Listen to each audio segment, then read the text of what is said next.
Hello बच्चों, let's start with the question. And here the question says that which one of the following orders is not accordance with the property stated against it. तो यहाँ पे जो हमें properties और उनके accordingly जो order यहाँ पे मेंशन किया गया है A B C and D options में, उनमें से कौन सा ऐसा ऑर्डर और जो प्रॉपर्टी है वो करेक्ट नहीं दिया गया है, रॉन्ग दिया गया है. तो फर्स्ट ऑप्शन में क्या दिया गया है, एसिडिक प्रॉपर्टी इन वाटर में जो एसिडिक प्रॉपर्टी शो होगा उसके बारे में दिया गया है.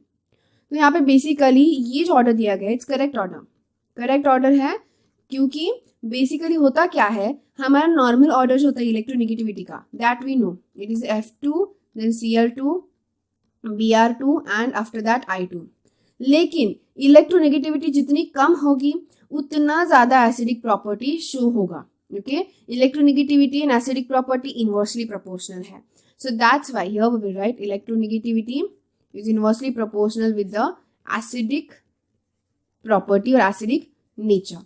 तो यहाँ पे ये इनवर्स प्रोपोर्शन होने के कारण सबसे ज्यादा एसिडिक प्रॉपर्टी दिखाएगा I2 दैट इज आयोडीन. सो उसके अकॉर्डिंग ये जो दिया गया ऑर्डर है वो एकदम करेक्ट है.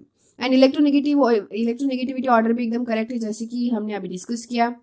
After that the bond dissociation energy जो यहाँ पे दी गई है, this is wrong. Bond dissociation energy wrong दी गई है. कैसे? सो बेसिकली होता क्या है, बॉन्ड डिसोसिएशन यानी कि क्या होना है, यहाँ पे बॉन्ड का ब्रेकिंग होना है, राइट. ब्रेकिंग होते टाइम मॉलिक्यूल जितना छोटा होगा उतना उसे ब्रेक करना डिफिकल्ट होगा. तो यहाँ पे एक्चुअली जो बॉन्ड डिसोसिएशन यानी आई एम राइटिंग है BDE. ओके, तो एक्चुअल जो बॉन्ड डिसोसिएशन एनर्जी का ऑर्डर है दैट इज लाइक कि Cl2, फिर उसके बाद Br2 bromine, after that F2 and then I2. इस तरीके से होना चाहिए real order. So why like this, ऐसा क्यों ऑर्डर होना चाहिए इसका, what is the reason behind that.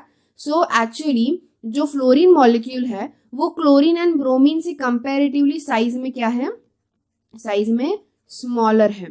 तो जितना स्मॉलर साइज होगा उतना बॉन्ड डिसोसिएशन एनर्जी क्या होगा, वहां पे डिफरेंट होगा. यानी कि कह सकते हैं कि जितना मॉलिक्यूल छोटा उतना वहां पे बॉन्ड डिसोसिएशन एनर्जी क्या होगा, कम लगेगा या फिर ज्यादा लगेगा.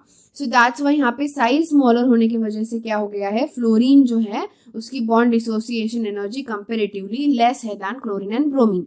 बट फ्लोरीन का साइज आयोडीन से ज्यादा है, इसीलिए वो आयोडीन से पहले आता है.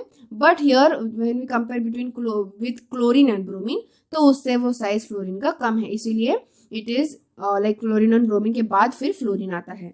सो यहाँ पे बॉन्ड डिसोसिएशन एनर्जी का ऑर्डर रॉन्ग दिया गया है. And last the oxidising power, ये एकदम करेक्ट दिया गया है. जिस तरीके से इलेक्ट्रोनेगेटिविटी ऑर्डर होता है सेम उसी तरीके से ऑक्सीडाइजिंग पावर होता है. दैट इज की electronegativity is directly proportional to the oxidising power. तो इसीलिए यहाँ पे ये जो गिवन तीन मतलब ऑर्डर्स है वो करेक्ट है, बट सी ऑप्शन में गिवन ऑर्डर जो है वो रॉन्ग है. दैट्स वाई यहाँ पे हमारा आंसर आएगा सी, क्योंकि हमें इन नॉट अकॉर्डेंस पूछा गया था, यानी रॉन्ग वाला कौन सा पूछा गया था, तो वो तो ऑप्शन नंबर सी में प्रेजेंट है. So that will be our correct answer for this given particular question. So I hope you got the answer very well. Thank you and all the best.